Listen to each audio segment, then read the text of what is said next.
Hello everybody, my name is Kieran and welcome to The Checkpoint, the only gaming channel based entirely off a novel of Charles Dickens, and today we're going to be doing a review of Destiny.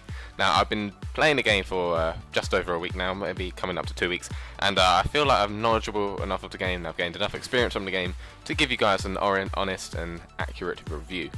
So, let's first talk about the campaign, because that's kind of the main basis of the game. Now, the game itself is, I believe, campaign based. This is not a multiplayer based game such as Call of Duty. I do believe that most of the efforts in this game and most of your playing time will be spent in the campaign and mission levels. Now, the first thing you need to know is that you can do co-op missions. You can complete missions together with your fire team. You can just invite any other players, any friends to your fire team, and I believe it's a maximum of 3 that can do the mission together, or maybe 4. It might vary from mission to mission, but you can complete the story with your friends, which is a very, very cool feature. Now, the world itself, there's 4 different areas in which you can play the game. In the campaign levels, there's Earth, Moon, Venus and Mars unlocked in that order, and you'll begin on Earth, and in each stage within the game there's patrol missions, and this is where you can go completely free roam across all the different areas of that planet and complete little side missions. Now, aside from the actual story, there are 6 side missions on each planet, which will be 24 extra missions, which is pretty cool. For the actual story itself, some people have been saying it is quite short, and I'd have to agree. If you just want to run through it and not do any extra things within the story, it will take you around 10 hours. If you want to kind of complete each mission fully, kind of get some challenges or find some little secret chests or something, it may take you up to 20 hours to complete. So, apart from those side missions, there is a lot to do. Now, that's what I think a lot of people have missed out on, and they're just judging the game because the campaign is quite short. Whereas I think that it is quite a varied game in terms of what you can do. There's weekly strike missions and daily story missions where you can do it on different settings. You do have to repeat the story again, but it's called a heroic daily story, and this can gain you some kind of unique rewards such as strange coins and motes of light, which you can trade in for pretty cool armor at the tower. Now, getting onto the tower, that is just your main kind of hub area where you can talk to all your masters and vanguards and everything like that. I actually did a tour video of the tower to show you guys around it and help you guys out of that. So if you want to go see that, I'll put a link to that in the description below. So the next part of Destiny to talk about is the Crucible. The Crucible is the multiplayer aspect of Destiny, and you start off only having one game mode, which is Control, which is very similar to Domination from Call of Duty. However, you don't actually gain points from having a flag captures.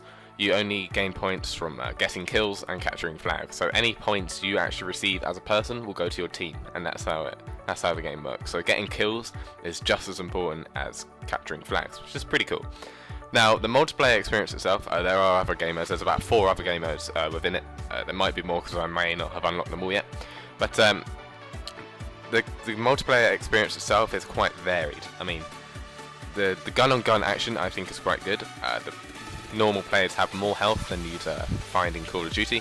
It's more similar to a kind of a Halo standard.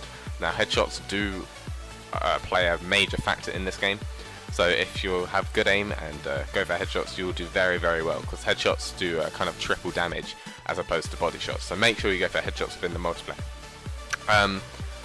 A bad thing about the multiplayer, I'd say, is how unbalanced it is. Now, as I said in the start of this video, I believe this is a campaign-based game, so most of your time will be spent doing the story and kind of on the campaign missions and all the planets, and less of the time will be spent in the Crucible. Now, the reason why you go in the Crucible in the first place, you can unlock loads of different armor and weapons, and it's a good way of leveling up and completing bounties, which basically challenges which you can gain XP from. And you can also gain your Crucible rank. You can get that up to a high level, which enables you to buy cool armor and weapons from your Crucible master. But the unbalanced nature of the Crucible doesn't make this very fun. Now, if you're a person who doesn't mind kind of unbalanced things and you're just there to have a lot of fun, I think you really, really like the Crucible. However, if you're someone who gets really, really annoyed by something that's overpowered, for example, the abilities within the multiplayer, for example, the Fist of Storm, I believe it's called, or Storm Fist, whatever it's called, it's the Titan ability where you can smash the ground. That's pretty overpowered, and there's a lot of things in there, such as the Golden Gun, which is the Hunter ability, which gives you about 20 seconds or something with a one hit kill gun, which can prove very, very annoying. I myself don't enjoy it too much because of the unbalanced nature. However, I still like to play the Crucible from time to time. So the game overall, as a whole, I really do enjoy the campaign levels and the single player story levels, as well as you can play it with your friends. You can go through the story with your friends, which I think is a really cool aspect of the game. The graphics, I think the graphics are absolutely incredible. I have the game on Xbox One, and the next gen graphics are really showing through there. I'm not too sure what it looks like on Xbox 360 and PS3, however I assume they're up to a very good standard, as well as on PC. So the graphics and single player I'm really happy with. The multiplayer, it's not so much for me. I'm much more of a kind of a Call of Duty preferred type. That's my preferred multiplayer. Although the fast-paced nature of Call of Duty makes it what it is, and Destiny isn't too slow-paced. The maps are quite a decent size. It's kind of your average medium to large Call of Duty size map for a reference there.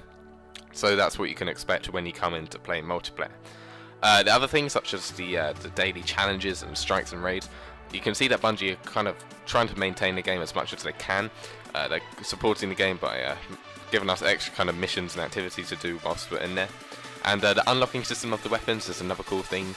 You unlock weapons as a drop randomly, kind of similar to RuneScape, where they will drop either an engram, which is kind of a secret weapon. You have to decode it from the Cryptarch in the tower, who will give you a random weapon, piece of armor, something like that from the engram, or the monsters that you kill within the campaign missions, or rewards from the Crucible games that you complete will give you engrams or pieces of armor and weapons. So I like how that's unlocked, and each weapon will have a certain attack level. This can go from like 30 to 500 or something, and that's the same with armor, but that has a defense level instead. So that's my review of Destiny. Overall, if I was to give it out of 10, I'd give it a 7.5. I think that the graphics are absolutely incredible, and the single player story gameplay is very good. The way you can sort of go in this massive open world and sort of explore things, and there's lots of hidden things to do. That's what I really like about it. I dislike the Crucible. I think dislike is a bit strong. I think the way I like it varies a lot for me. Sometimes I really enjoy myself when I'm going on a good streak, and then someone will just kill me with their overpowered ability, and I'll get really annoyed. So, is it worth the money? I say yes. I say definitely, purely because of the single player. There's so much to do within the game that you'll definitely get your money's worth. But if you want it just on the multiplayer, I wouldn't buy the game. If you don't really care about the story and completing missions and just exploring the world with your friends, then I wouldn't buy this. If you want a good multiplayer game, I'd wait till Halo or Call of Duty Advanced Warfare, because they will provide much better multiplayer experiences. So guys, that's my review of Destiny. Thank you guys very much for watching. Leave it a like if you enjoyed, subscribe if you have not already, follow us on Twitter @RealCheckpoint, and I'll talk to you guys soon.